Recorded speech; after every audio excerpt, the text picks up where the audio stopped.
Hi, today we're looking at the story of Lucille from B.B. King. I would like to thank my good friend John Robson for voicing this video for me. The surprising story behind B.B. King's guitar. Eric Clapton had Blackie and Brownie, Willie Nelson has Trigger, Keith Richards, Micawber, but before all of them, B.B. King had Lucille. For more than half a century, the bluesman and Lucille have been virtually inseparable. Few, if any, relationships between man and guitar have persevered for as long or proven more fruitful. Lucille is the stinging single-note lines that punctuate The Thrill Is Gone and Sweet Little Angel, the embodiment of the American blues music on U2's When Love Comes to Town, and more generally speaking, the sound that has stirred and inspired guitarists for generations. Lucille also serves as B.B. King's voice, as much as the bluesman's actual voice. "The minute I stop singing orally," he once said, "I start to sing by playing Lucille." One thing that Lucille is not, unlike Blackie, Trigger or Micawber, is a one-of-a-kind instrument. Through the years there have been many Lucilles. Today, Lucille is widely recognised as a black with gold hardware Gibson ES355 style guitar.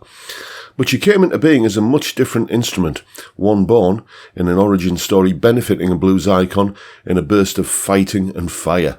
Lucille's origins date to 1949 when King, then in his early 20s, was performing at a nightclub in Twist, Arkansas, in the dead of winter. To heat the cold room, King recalled in a video interview they would take something that looked like a big garbage pail, half fill it with kerosene, light that fuel and set it in the middle of the dance floor. All well and good, but on this night a fight broke out between two men and the pail was knocked over.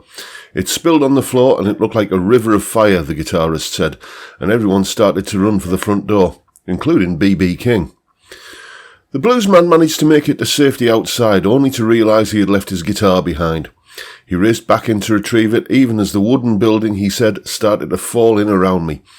The next day, he learned that two men had died in the blaze, and that the fight which had set off the tragic chain of events had been over a woman who worked in the club. Her name was Lucille. B.B., who claimed he almost lost his life rushing back into the nightclub, christened his guitar after her, he said, to remind me never to do a thing like that again. The original Lucille, the guitar King rescued that night in the fire, was an inexpensive small-bodied Gibson L30 archtop. The singer would go on to play a range of guitars over the ensuing years, attaching the Lucille name to each one. He was particularly drawn to Gibsons of the semi-hollow ES, or electric Spanish variety, such as the ES335 model that can be heard on his legendary 1965 disc Live at the Regal. He eventually arrived at the ES355, a top-of-the-line model boasting stately looks, gold-plated hardware, multi-layered binding, big mother-of-pearl fretboard markers, and a sharp but sweet tone, bolstered by dual humbucking pickups and stereo and mono outputs. The ES355 remained B.B.'s instrument of choice until the early 80s, when he collaborated with Gibson to create his own signature model.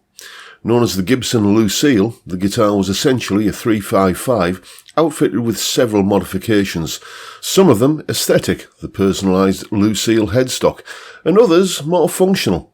King, who reportedly would occasionally stuff rags into the F-holes of his guitars to reduce feedback, requested that on his signature model, the F-holes simply be removed entirely. Over the years, the Gibson Lucille has been issued in a variety of iterations, including a limited edition King of the Blues version and an ostentatious Super Lucille. In 2005, Gibson produced an 80th birthday model Lucille for the bluesman, which he summarily adopted as his main stage instrument, until, in the summer of 2009, it was stolen. But a few months later, a guitar trader and appraiser named Eric Dahl came across this very Lucille in a Las Vegas pawn shop. The whole thing was covered in sweat and the strings were nasty, Dahl told Gibson.com. Then I flipped it over and looked at the headstock and it said Prototype 1 in a white stamp. I assumed it meant that this was one of the original 80th birthday model Lucilles that B.B. King had approved. Unaware of what he was holding in his hands, but curious about its unusual headstock stamp, Dal contacted Gibson about the guitar. Following several months of dead-end inquiries, he was notified that the instrument was not merely a Lucille approved by B.B. King, but rather King's actual Lucille. Upon hearing that his guitar had been recovered, King met with Dal and traded him a new Lucille for the prized 80th birthday model. Following the exchange, Dal recalled that King told me he hoped I'd enjoy playing mine as much as he enjoys playing his. Indeed, it would seem that B.B. King has continued to enjoy playing his Lucille, right up to and through his most recent show on October 3rd, 2014. That night, like thousands of nights before, it could hardly have been summed up better by the opening lines of King's song Lucille, the paean to his trusty companion that King recorded for his 1968 album of the same name. The sound that you're listening to is from my guitar that's named Lucille. It's a sound that blues fans have been listening to now for more than 50 years, and it's one that the world won't soon forget. A big thank you to my friend John Robson for voicing this story. If you fancy voicing a story for me, then please contact me through chinaguitarskeptic@gmail.com. I'll be back with the best content I can very soon. In the meantime, you take good care.